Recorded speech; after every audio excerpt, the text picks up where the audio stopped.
Do you feel like you've reached a good level of English, but you're still nervous about speaking? Maybe you feel stuck and you're worried you won't improve. Lots of people in this situation think that to get better, they need to study, but they still don't see any progress in their speaking skills. So why can it be so hard to see our progress? You may have reached what we call the intermediate plateau. So often when we start learning a language, progress is fast and noticeable because you start from zero and then you think, wow, now I can have a basic conversation. It's obvious what you've achieved. But then when you get better at English, you can reach a plateau, a flat bit. It's harder to notice your progress.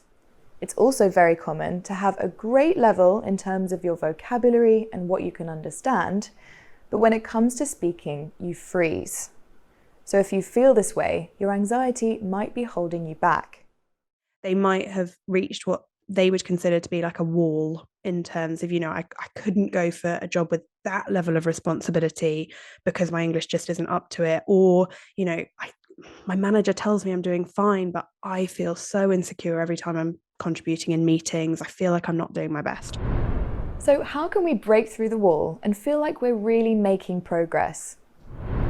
Firstly, it's important to recognize just how far you've come, how much progress you've already made. Here at the BBC Learning English workshop, we asked learners to think about an achievement they're proud of, something they can do now that they couldn't do before.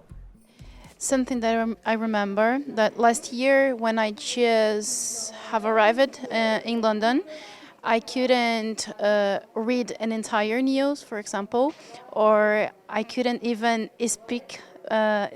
talk to someone confidently, and now I can talk to someone via a call with no video. I can read an entire book. So yeah, I think that's a really great achievement that I consider. I think in the past was very hard for me speaking English and understand also the questions. And now I'm feel very comfortable. Before learning English, I'm not able to buy something easy, maybe for clothes, say my size. Now it's easy for me, say that.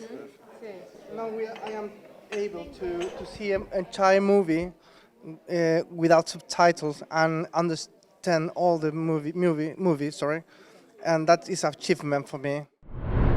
So why don't you take some time to reflect on just how far you've come? What can you do now that you weren't able to before? You could even video yourself regularly, maybe once a month, to really notice your progress. Now, sometimes, instead of learning bits of language, it's better to just enjoy yourself in English. So think about your hobbies and interests and do a related activity, but in English. So if you already love watching films, do that, but in English. Why not try reading your favorite book in an English translation? This way, you're not focusing too much on the language itself. You're just learning about the world using English as a tool. Lastly, a good way to see your progress is to be clear about your goals. Decide what you want to achieve and then make a clear plan for how to get there. Create small habits and set reminders to fit them into your routine. And that's it for this episode.